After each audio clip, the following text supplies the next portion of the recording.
Hello, this news video is about using the job portal link to book in a job.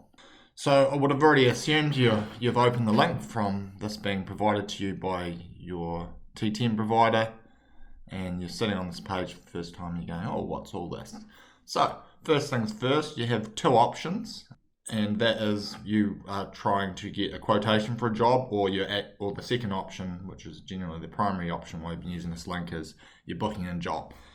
If we click this one here and we send the request, it'll go straight to your TTM provider who's using Road Direct, and it'll land direct in their system as an incoming job, ready for them to approve to be in their system without them having to manually type it in. Not only are you filling in this through a fancy online web page, this will make it a lot faster and easier for your TTM provider who sent you the link to get it in their system and action your job a lot quicker and smoother with all the information.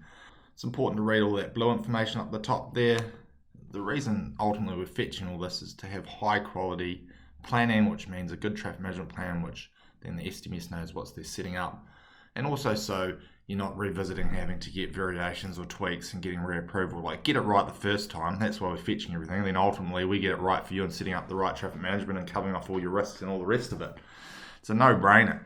Then the next option is saying, well, I want the provider to provide all services, which is probably traditional, the most common one. The next one might be, hey, I just want you to make a TMP and I'm taking care of all the traffic management needs.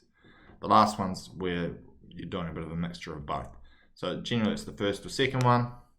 These wee tick boxes are really handy. If I click remember my details, next time I come to here, I won't need to write in my company name and all my details and email. You're going to be off flying to a quicker start.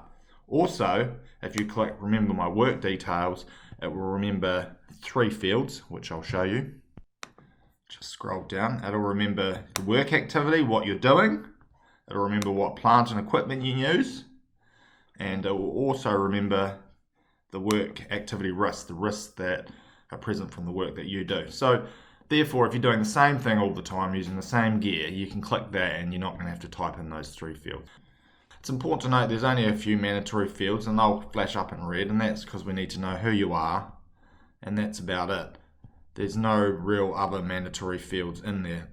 You might go, well, there's a lot of information here I've got to fill in, but ultimately you don't have to fill it all in if you don't know. But if you do know it, fill it in, and it's going to make it a lot easier for your TTM person giving you the services. There's also another couple of quick, easy options. If your contact details are the same for on-site contact or the principal, you just tick these boxes here and it will drag through the same details of what you've put in here. So for example, the person booking in, the primary contact is also going to be on-site contact. Click that, drags it through. If you're also the principal, then you can drag that through. So this form does get you jetting through it a bit quicker if you use those little features. Location where you're working, start typing in and it'll start looking up the address, and you can type that in, and once you click on it, it'll zoom you into there.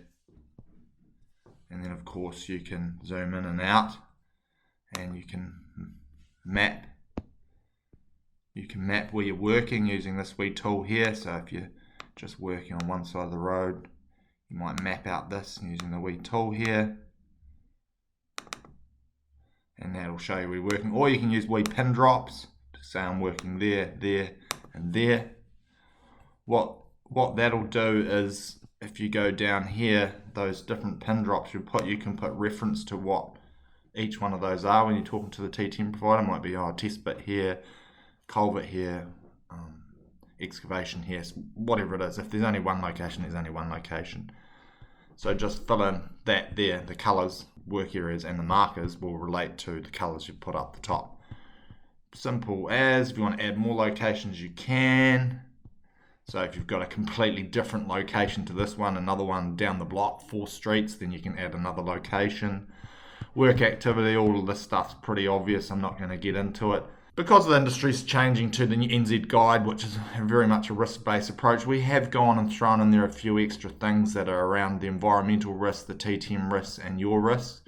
Of course, that's going to be very, very useful to get the planning right, to ensure they're catered for. But if you have no idea, again, just leave it for the TTM providers. That's why these wee blue notes are here. Look, just if you know it, give it to us. If you don't freak out, carry on.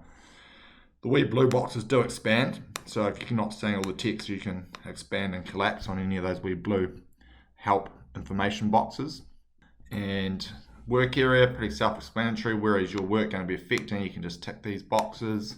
If you've got any more information on any field, just go right into the bottom box, tell us more. And then obviously we've got dates and times when you're working. If you do have an idea of what sort of traffic management you require and pedestrian traffic management, you can use the drop down boxes. If there's not an option there, you can just write it in here. And if you don't know, just leave it and carry on.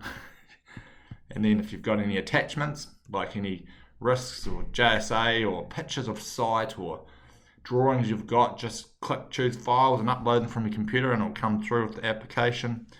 And then the last ones is really just giving us an idea of what you want us to do with the TMP. You want us to make it and submit it, or you want us to send it back to you and submit it.